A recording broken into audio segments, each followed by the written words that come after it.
For me, I've been thinking about this, and this is something that Monish Pabrai has said. Those of you who don't know, famous super investor, done great with his fund, disciple of Warren Buffett, Charlie Munger. He's a hardcore value investor, and some of the things he's been looking at is what is hated and unloved.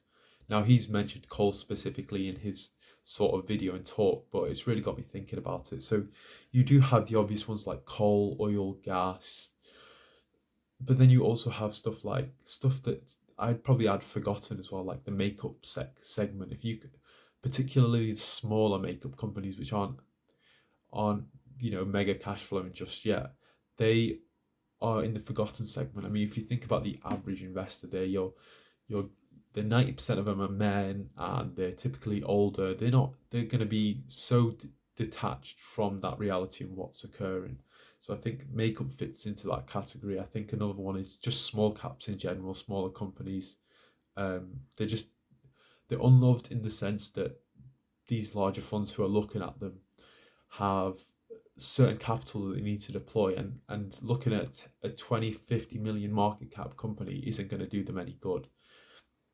Another thing as well is the Chinese companies. They've all been hated on heavily, and in part fairly so again, because of the unfavorable policies at time.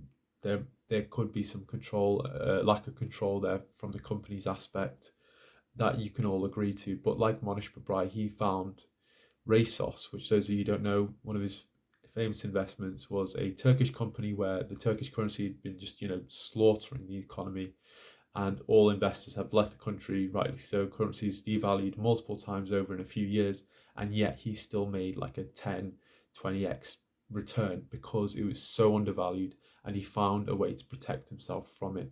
So if you can sort of find like a Chinese company perhaps where actually they've got half their business outside of China, and yet it's valued at a tenth of what it should be, then even if you sort of just discounted that Chinese segment completely, you could still be doing really well just off the non-Chinese aspect of the business. There are certain things like this. So perhaps a small Chinese micro cap in gas or something of that sort. But I feel like if you look at what's hated and unloved and actually take the time and go, oh, actually, the market's really liking this, but this certain bit's been forgotten. I know the market sort of rotates as well between tech, between value companies, and traditionally like dividend focused companies. So there is some sort of valuation between growth as well. I know a few years back, if you were sharp, you'd be able to pick up Meta stock at Facebook essentially at the lows of $80, $100 a share, and now just literally 2 years later, this company is 5x. And there was, when you think about the large margin of safety you had there wasn't actually very much risk to take. So there are opportunities as well, even in plain broad daylight, that you can take advantage of. It's just sort of finding the time to nitpick and sort of having your own thought there. Not the key is to not follow the crowd. It's to have your own initiative and think for yourself essentially, and that should do you really well. And that's something I've been approaching in my investing too.